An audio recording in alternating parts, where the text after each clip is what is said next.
Assalamualaikum warahmatullahi wabarakatuh. Berbicara tentang negara hukum dan hak asasi manusia merupakan dua kata yang tidak bisa dipisahkan. Karena di dalam negara hukum itu ada penghargaan yang cukup tinggi terhadap hak asasi manusia. Apalagi negara hukum itu identik dengan penegakan supremasi hukum yang lebih condong menghargai hak-hak dasar yang memang dimiliki manusia sejak lahir. Nah, untuk mengkaji negara hukum dan hak asasi manusia, berikut ini kita akan mengeksplorasi, mereview apa itu negara hukum dan apa itu hak asasi manusia itu sendiri. Yang pertama, kita seperti biasa mengkaji tentang konsep masing-masing definisi atau masing-masing kata di dalam topik kajian kita kali ini. Topik yang pertama yaitu negara hukum. Apa sih konsep negara hukum? Negara hukum adalah suatu penyelenggaraan kekuasaan pemerintahan yang dilakukan berdasarkan hukum.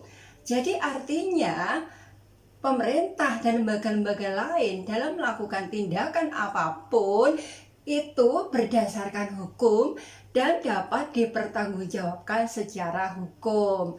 Jadi, melalui konsep negara hukum di sini, ya sekali lagi konsep negara hukum ini ya menempatkan kekuasaan atau kekuasaan pemerintahan yang mengatur di dalamnya dalam melakukan tindakan apapun, sekali lagi merujuk pada hukum dan dipertanggungjawabkan secara hukum.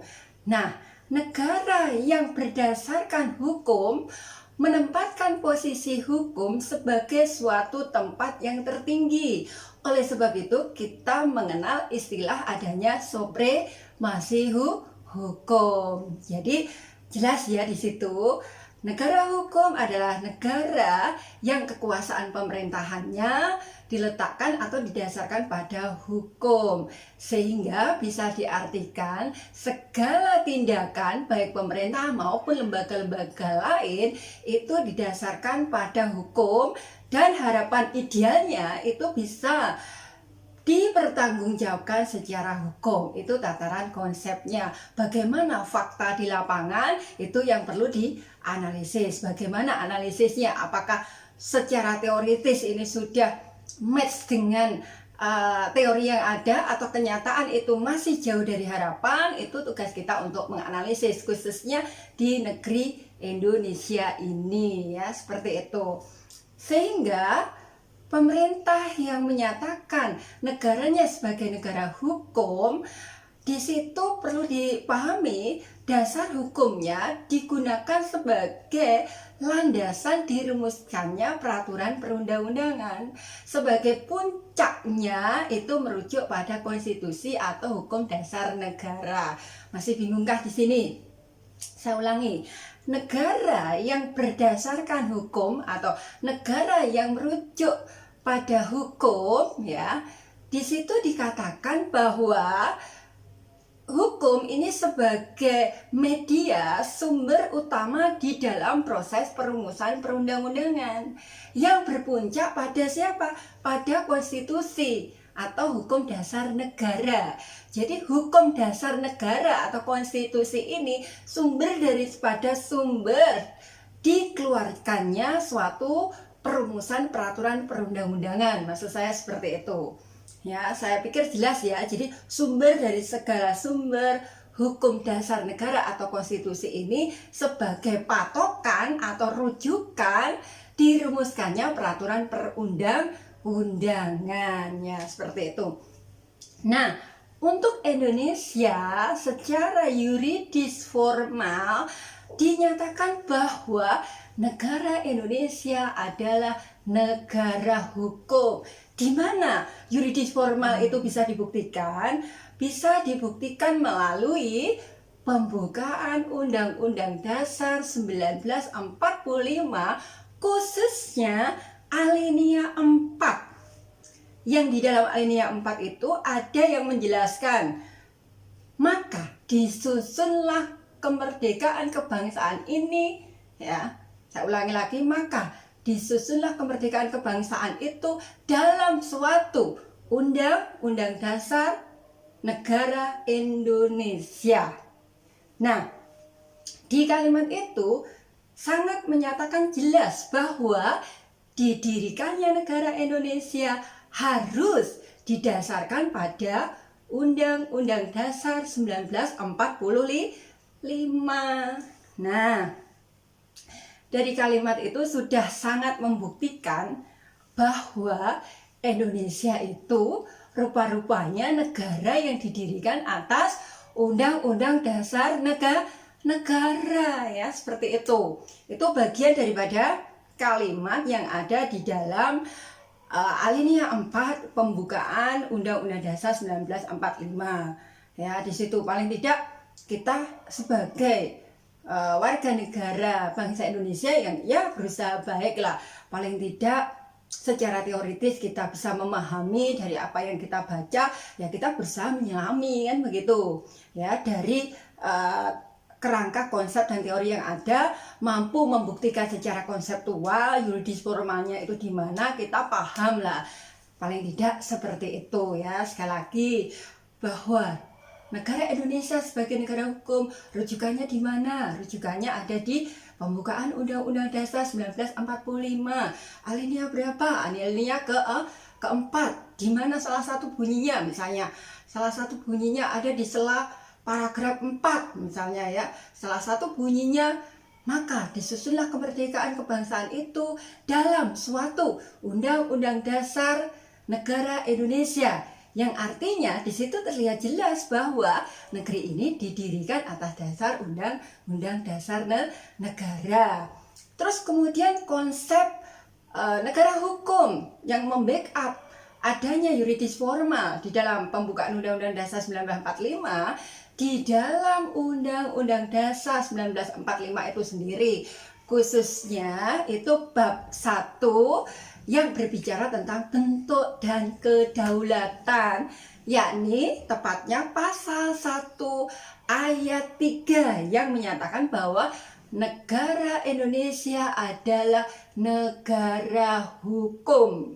Nah, di situ jelas kan berkali-kali ya, dalam konsep, dalam tataran yuridis formal, Indonesia adalah negara hukum.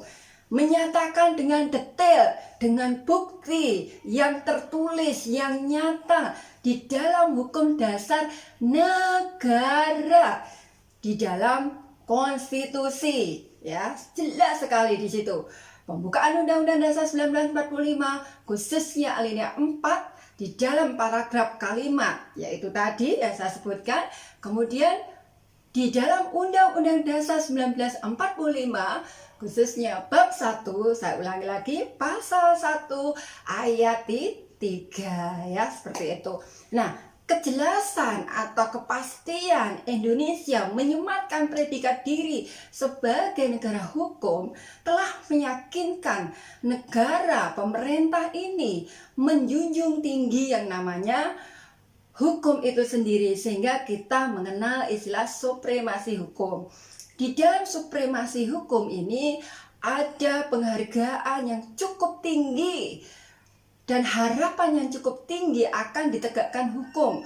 Hukum sebagai komando, hukum sebagai titik tolak yang tertinggi di dalam undang-undang yang ada di negeri ini. Sehingga kita mengenal ya istilah atau mendengar di dalam konsep pendidikan Pancasila kewarganegaraan, khususnya kajian negara dan hukum di sini ya, khususnya adalah negara hukum dan HAM, kita mengenal rule of law and not of man. Bagaimana kalian bisa menerjemahkan kalimat di situ? Ya, nanti tolong bisa dianalisis apa pemahaman maksud daripada kalimat yang mengatakan rule of law and not of man.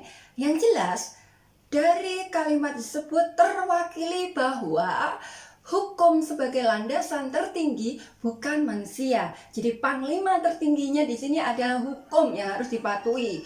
Oleh sebab itu, di dalam negara hukum itu ada beberapa ciri ya yang harus kita pahami atau kita mengerti apa itu ciri daripada negara hukum.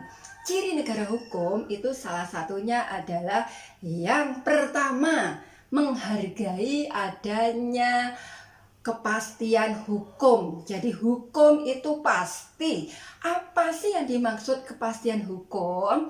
Kepastian hukum itu merupakan kepastian bahwa hukum itu bisa dilakukan berangkat dari bisa dipahami ya. Hukum itu mudah untuk dipahami. Setelah dipahami kemudian dilaksanakan. Ya, dipahami, dilaksanakan, dan yang ketiga itu ada jaminan bahwa hukum itu bisa dilaksanakan dengan aman. Jadi tingkat keamanan pelaksanaannya itu ada. Di situ makna daripada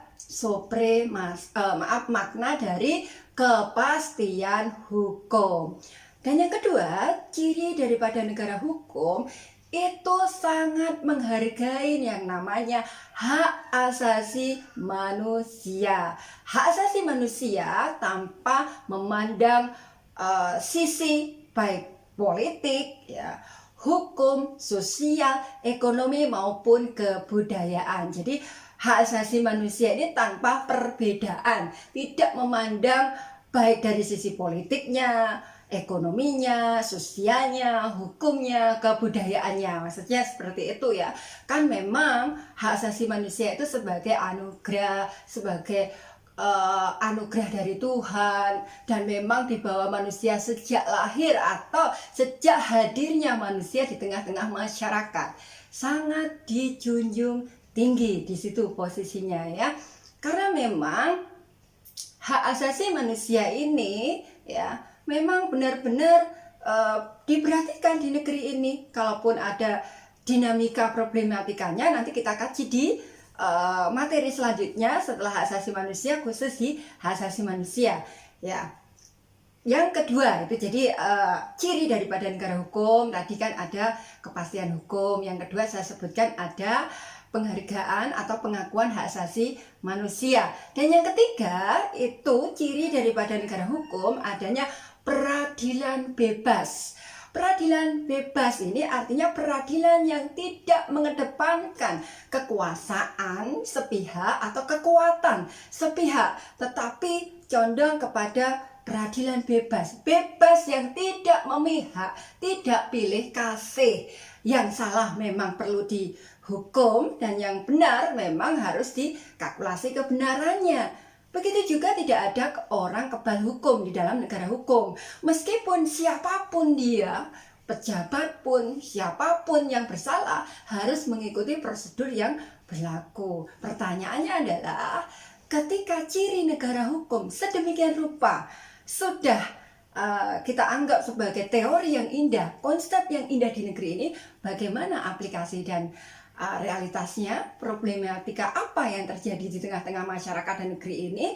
Kita sebagai anak bangsa yang perlu menganalisis. Menganalisis bukan berarti kita mencari kesalahan, tetapi menganalisis bukan tanpa membandingkan dan kita terjerumus dengan masa lalu, tetapi bagaimana kita bisa mensinergikan, bisa memberikan yang terbaik, belajar dari pengalaman masa lalu untuk menjadikan negeri ini menuju negeri yang penuh keadilan sosial ya, seperti itu. Next, langsung kita mengkaji tentang hak asasi manusia. Berbicara hak asasi manusia atau istilah hak asasi manusia. Apa sih istilah hak asasi manusia itu? Istilah hak asasi manusia merupakan kekuasaan atau wewenang yang dimiliki seseorang tersebut bersifat mendasar. Tolong digarisbawahi kalimat yang saya kemukakan di sini. Saya ulangi lagi. Istilah hak asasi manusia merupakan kekuasaan atau wewenang yang dimiliki seseorang tersebut bersifat mendasar. Jadi kalimat itu bisa kita terjemahkan bahwa HAM itu hak prerogatif kita dong sebagai manusia ya, karena itu bagian daripada sifat yang mendasar ya. Nah, konsep lain yang bisa kita rujuk, kita menengok Kamus Besar Bahasa Indonesia KBBI. Banyak sekali ya, taunya terserah. Kalau saya membuat tutorial ini merujuk dari buku PPKN saya sendiri di Kamus Besar Bahasa Indonesia atau KBBI, bahwa hak asasi manusia itu saya katakan sebagai hak yang mendasar atau hak yang pokok ya, sudah jelas ya, hak yang mendasar atau hak yang pokok. Nah, dari rujukan pemahaman istilah dan konsep yang saya ambil di KBBI itu, setidaknya bisa kita tarik benang merahnya. Apa benang merahnya? Yaitu tentang apa sih gambaran secara umum HAM itu. Nah, pemahaman atau peristilahan HAM secara umum itu merupakan hak yang mendasar yang dimiliki oleh manusia atau dimiliki oleh kita semua sebagai anugerah ya, sebagai suatu hal yang telah diberikan oleh kita manusia dari Tuhan Yang Maha Esa. Apa jadinya ketika manusia tidak ada HAM? Ya, bisa jadi terjadi, tetapi manusia tidak bisa hidup sebagaimana mestinya. Mesti yang terjadi adalah ketakutan, kekhawatiran, dan lain-lain. Kita bersyukur dong bisa hidup di negeri Indonesia tercinta. Sangat legal loh kajian tentang HAM ini.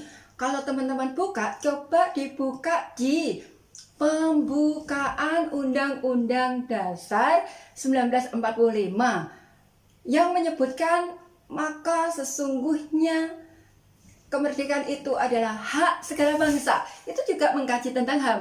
Nanti tolong ya, karena saya sebagai warga negara yang berusaha baik ya juga membuka-buka, tetapi saya sebagai manusia normal bisa jadi saya lupa tentang HAM.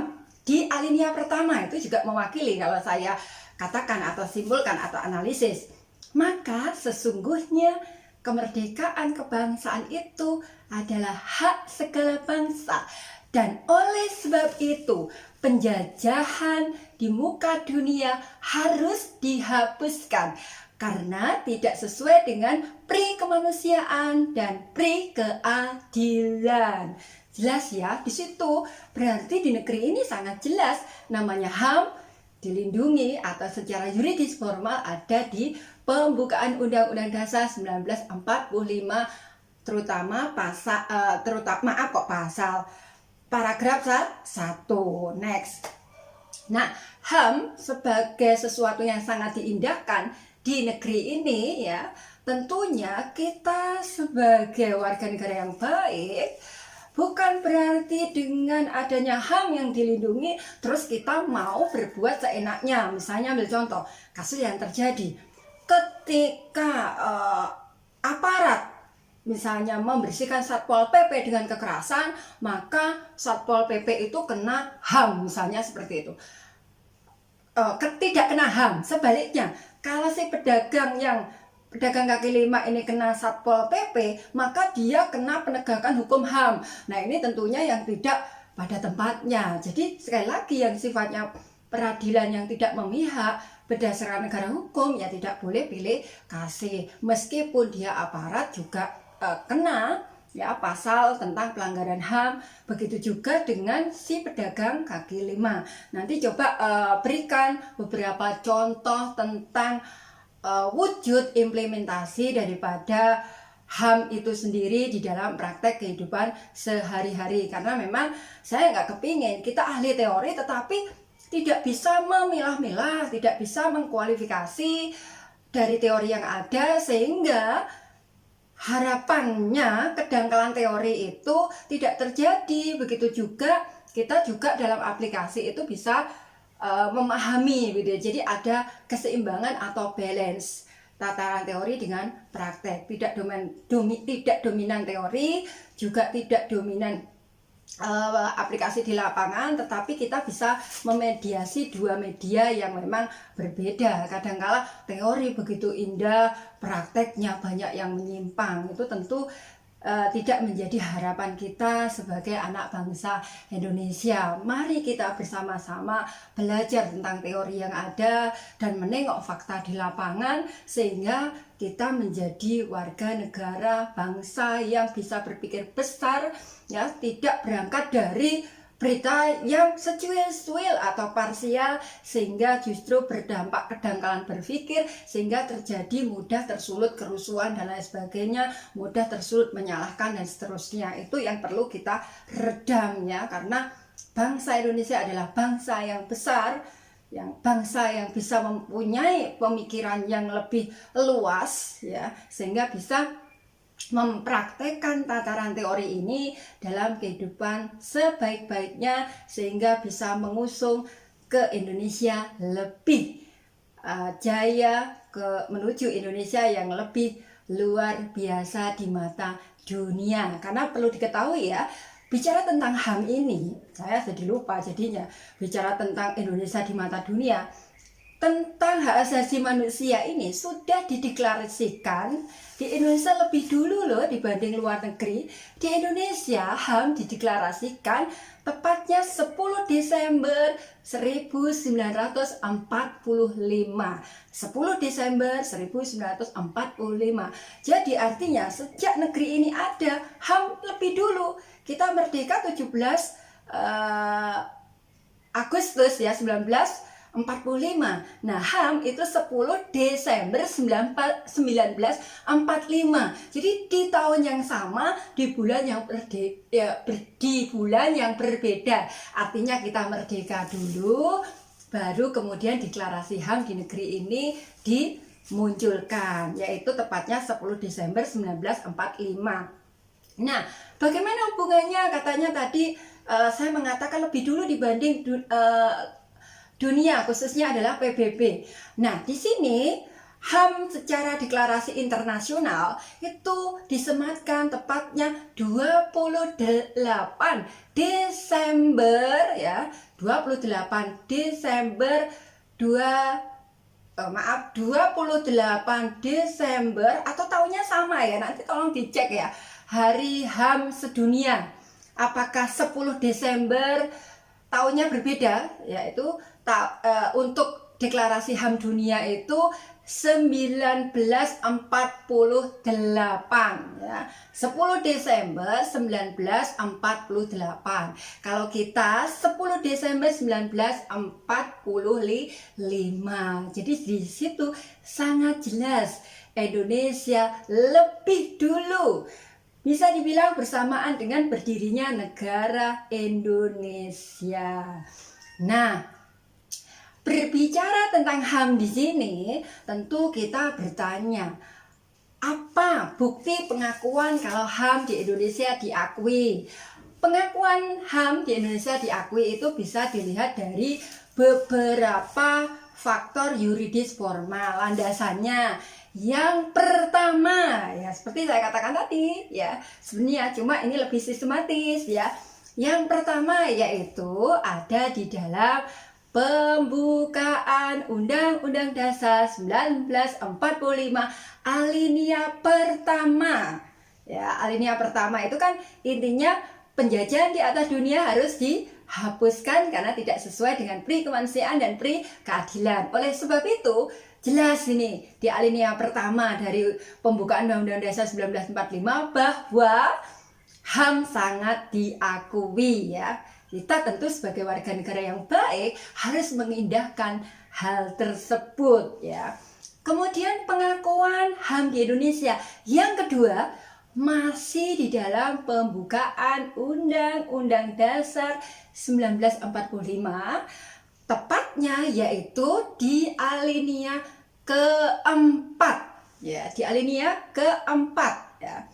Di situ disebutkan di alinea 4, nanti bisa tolong dibuka, bahwa ada upaya mencerdaskan kehidupan bangsa, ada upaya, ada kalimat yang secara implisit di situ ikut menjalankan ketertiban dunia berdasarkan kemerdekaan, perdamaian abadi, dan keadilan sosial. Atau boleh saya bilang itu sekelumit dari kalimat yang secara detailnya berada di alinea 4 secara keseluruhan. Ya, seperti itu. Kemudian di pointer pengakuan yang ketiga itu ada di batang tubuh, ya, Undang-Undang Dasar 1945, ya, sebelum hasil amandemen itu tepatnya ada di pasal 27 sampai dengan 34. Itu mengkaji tentang HAM. Kemudian hasil revisi amandemen yang pertama kurang lebihnya tepatnya tahun 1999, terdapat di dalam pasal 28. Itu pasal 28 itu ada A sampai J, ya. Di situ hasil amandemen itu tentang HAM. Nanti tolong dicek ulang ya, 28 A sampai J itu yang jelas mengkaji tentang hak asasi manusia. Ada tertera di situ. Itu pointer pengakuan yang ketiga. Kemudian pengakuan yang keempat di negeri ini diwujudkan melalui TAP MPR nomor 17 garing MPR garing tahun 1998, ya, seperti itu. Itu pointer pengakuan yang keempat. Di situ di TAP MPR itu juga sangat beresensial sekali isinya, berbicara tentang misalnya hak untuk memiliki atau melanjutkan keturunan, hak untuk mendapatkan perlindungan, hak untuk mendapatkan kesejahteraan, keamanan, itu ada di TAP MPR nomor 17 garing MPR garing 1998. Itu pointer pengakuan di Indonesia yang keempat. Yang kelima itu merujuk dari peraturan perundang-undangan. Nah, peraturan perundang-undangan ini bisa ditengok tepatnya di Undang-Undang nomor 39 tahun 1999. Di situ di peraturan perundang-undangan itu atau di undang-undang itu ada beberapa pasal yang mengkaji tentang penerapan hak asasi manusia. Ada hak anak, hak wanita, hak untuk bisa mengembangkan diri, hak untuk mendapatkan perlindungan yang layak atau rasa aman, kesejahteraan sosial, dan lain sebagainya. Coba dianalisis ulang, seperti apa Undang-Undang nomor 39 tahun 1999 ini bisa untuk direview, ya. Inti daripada pasal yang ada yang relevan dengan kondisi pandemi COVID-19 atau virus corona ini, pemerintah dalam upaya menyelesaikan pasal yang mana, tolong nanti bisa dianalisis, ya, seperti itu. Pasal mana upaya pemerintah saat ini, ya, seperti itu. Nah, langsung masih di kajian HAM. Nah, berbicara tentang HAM tentu tidak hanya tataran teori saja. Seperti yang saya katakan di pertengahan video tadi, kita akan bicara tentang problematika atau permasalahan penerapan pengaplikasian di negeri ini. Apakah teori yang ada, teori yang begitu indah sudah sesuai dengan harapan? Bisa jawabannya belum, bisa jawabannya sudah. Kalau tidak, jangan dibiasakan mengatakan sesuatu itu tidak ada tidak yang mutlak, ya, tidak ada tidak yang mutlak. Yang terjadi adalah kurang atau istilahnya kurang maksimal dan lain sebagainya. Karena dari rujukan yang ada, ya, kita berusaha bagaimana dari pengaplikasian yang ada dengan evaluasi untuk perbaikan kedepannya untuk penerapan hak asasi manusia. Kita ambil contoh, kalau kita bicara tentang permasalahan hak asasi manusia, pernah terjadi pelanggaran di era Orde Baru. Nanti kalau misalnya sempat menengok sejarah, banyak sejarah yang muncul di permukaan, ya, biasanya orang menceritakan bahwa zaman Orde Baru, yaitu zaman kepemimpinannya Presiden Soeharto, itu juga presiden saya waktu itu, karena saya generasi tahun 70-an, jadi saya mengenal bagaimana gaya kepemimpinan beliau, terus kemudian bagaimana gaya penyampaian beliau di TVRI itu sangat kental sekali dengan P4-nya, karena saya masuk kategori generasi yang mengenyam kuat adanya P4 dan kelompok capir. Ada setujunya juga sih, karena memang kita harus menghafal Pancasila dari sila pertama, terus kemudian butir-butirnya untuk diaplikasikan melalui simulasi.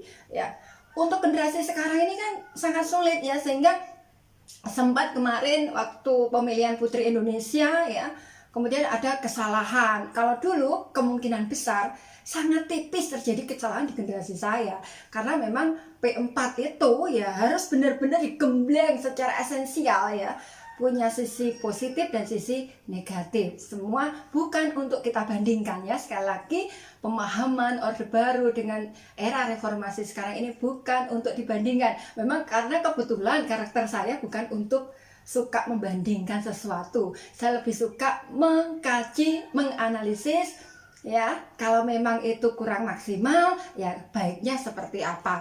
Karena sebagai bangsa, kalau kita dominan mencari kesalahan, kapan kita mengambil suatu keputusan yang baik? Jadi kata kuncinya harus berpikir positif apapun di dalam kehidupan ini, baik urusan diri sendiri maupun urusan negeri Indonesia tercinta. Nah, kembali ke masalah pengaplikasian HAM yang sempat viral, terjadi terjadi penyalahgunaan. Di zaman Orde Baru sempat ada informasi tentang penyulikan manusia, tentang kudeta atau penculikan, baik dari kubu mahasiswa yang hilang, kemudian baik dari masyarakat yang hilang, sehingga dikenal dengan pelanggaran HAM yang luar biasa, dengan teknik kepemimpinan yang sentralistis dan bisa berkooptasi sehingga merugikan pemerintahan daerah, sehingga di era reformasi ya, itu ya kemudian lahir yang namanya penegakan HAM yang disenadakan dan diiramakan dengan demokrasi. Jadi memang tidak ada salahnya, betul adanya bahwa HAM itu berkaitan dengan demokrasi. Karena di dalam demokrasi, kedaulatan rakyat dijunjung tinggi, sehingga dekat dengan adanya hak asasi manusia itu sendiri. Nah, berbicara pelanggaran HAM masa lalu, memang itu harus benar-benar dikendalikan. Jika tidak dikendalikan, maka tataran teori di negeri ini bisa dibilang jauh dari harapan. Tentu kita tidak menginginkan penerapan HAM ya, yang termasuk dikenal dengan negara demokrasi itu tidak bagaikan panggang jauh dari apinya. Jangan ya, kalau panggang jauh dari apinya ya apa yang dipanggang ya nggak matang-matang kan, seperti itu. Jadi harapannya berkesinambungan, bersinergi sehingga sesuai dengan harapan. Jadi untuk problematika itu menengok dari peristiwa masa lalu, bagian dari sejarah masa lalu. Nah, untuk masa sekarang itu yang seperti apa? Nah, kalau saya lihat untuk kasus saat ini itu yang sedang ramai dikaji tentang sebagian anggota DPR RI atau sebagian anggota DPR negara kita ini bersama Menteri Hak Asasi Manusia ini kan sedang mengkaji tentang rancangan undang-undang permasyarakatan.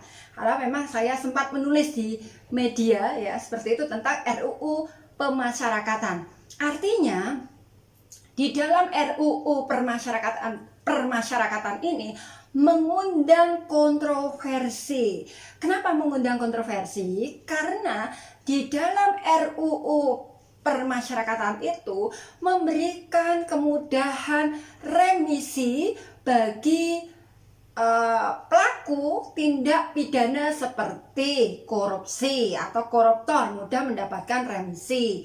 Kemudian tindak pelaku pelanggaran HAM berat itu juga mendapatkan kemudahan revisi. Kemudian pelaku narkoba, terorisme. Tetapi di sini yang lebih berat itu di RUU Pemasyarakatan yang memang sedang kontroversi.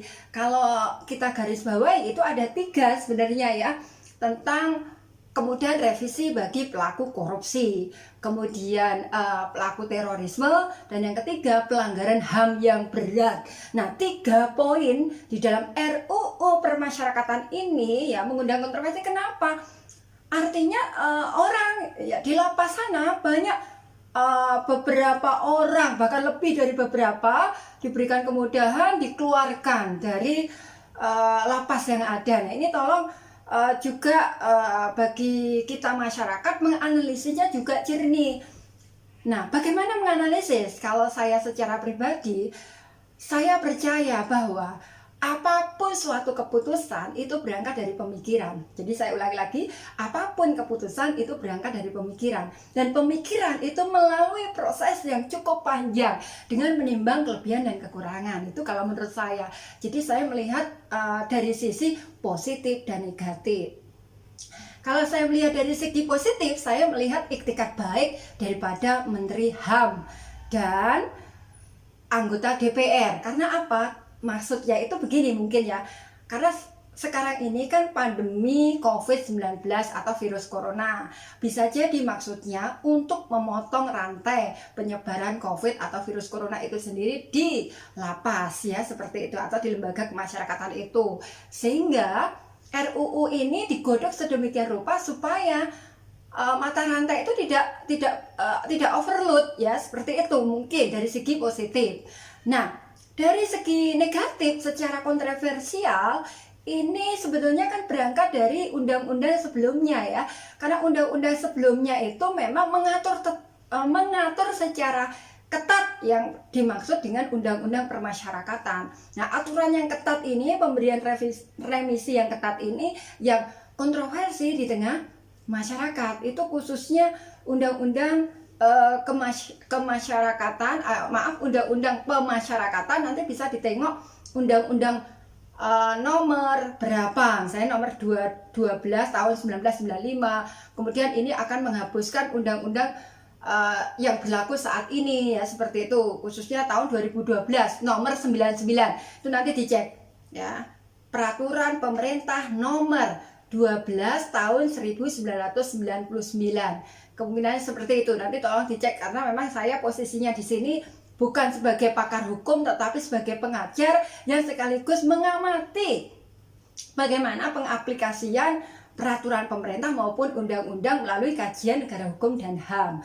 Nah, kembali ke kontekstual yang saat ini yang tadi saya katakan. Nah, bagaimana posisinya secara esensial itu kontroversi di tengah masyarakat karena kemudian remisi. Di satu sisi itu bersamaan dengan menyebarnya atau berusaha untuk memutus mata rantai penyebaran virus corona. Nah, ini sisi positif dan negatif.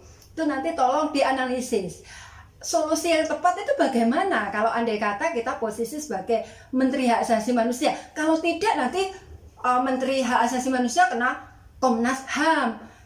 Kenapanya? Ya sudah tahu kondisi situasi penyebaran COVID-19 seperti ini. Kenapa orang-orang di lembaga pemasyarakatan tidak dilepas? Itu kan sama dengan pembunuhan massal. Salah lagi. Nah, oleh sebab itu dibahas, dikaji di sini. Nah, kita sebagai masyarakat tidak hanya mengkontroversikan, tetapi bagaimana solusi yang tepat untuk memikirkan orang yang ada di lapas ini bagaimana. Memang saya cukup paham, menyalahkan sesuatu itu jauh lebih mudah dibanding kita berpikir untuk memberikan solusi. Kalau saya berusaha bagaimana sih yang terbaik, bukan menyalahkan. Pribadi yang hebat adalah pribadi yang tidak fokus menyalahkan, tetapi pribadi yang hebat adalah pribadi yang berusaha memahami dan mengerti, kemudian mencari jalan tengah sebagai solusi. Demikian ya dari saya, kajian negara hukum dan hak asasi manusia. Semoga kajian review hari ini memberikan manfaat buat kita semua, menjadikan kita sebagai anak bangsa Indonesia bisa mengaplikasikan teori yang luar biasa ini untuk disuguhkan di negeri tercinta Indonesia. Terima kasih. Wassalamualaikum warahmatullahi wabarakatuh.